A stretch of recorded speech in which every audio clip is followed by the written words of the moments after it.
I know how you're feeling seeing that headline right now.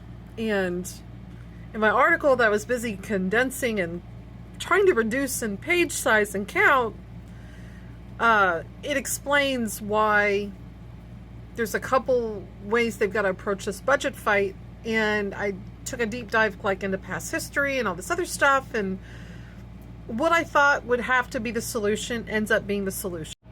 Passing the damn budget as it sits.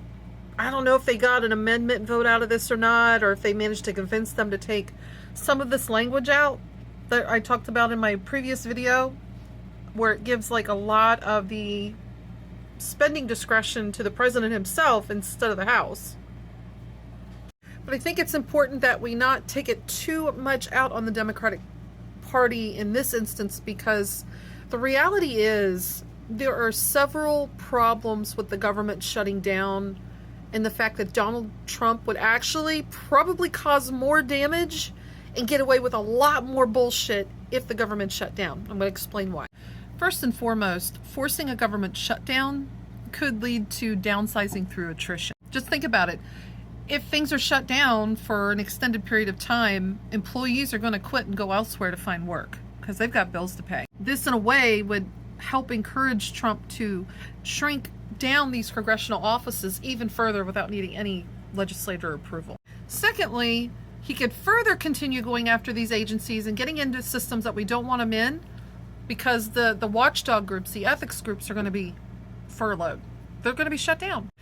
He could even maybe go so far, and this is my other third worst case scenario if we had a shutdown, he could maybe declare an emergency or use unilateral powers saying, that the Congress is completely dysfunctional and he has to take control of the ship. This would allow him to completely absorb the legislative branch under his authority. One thing I know for sure he would definitely take advantage of if we had a shutdown is targeting Democratic constituency.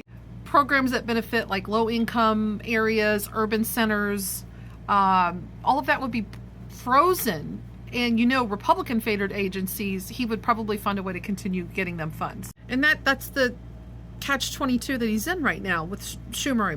Allow a shutdown and let governance get further weakened and possibly abused without any consequences by Trump. Or pass the budget and at least have the courts still at your disposal to minimize the damage. And I think that's right, because I think ultimately Trump's goal is to create dysfunction in government. That way he can kind of justify his executive overreach, and prolonging a shutdown will play right into his hands for that. I think ultimately a shutdown would have been a very powerful symbolic effort, but I don't know if it would have been the most effective means to undercut Trump's abuse of power.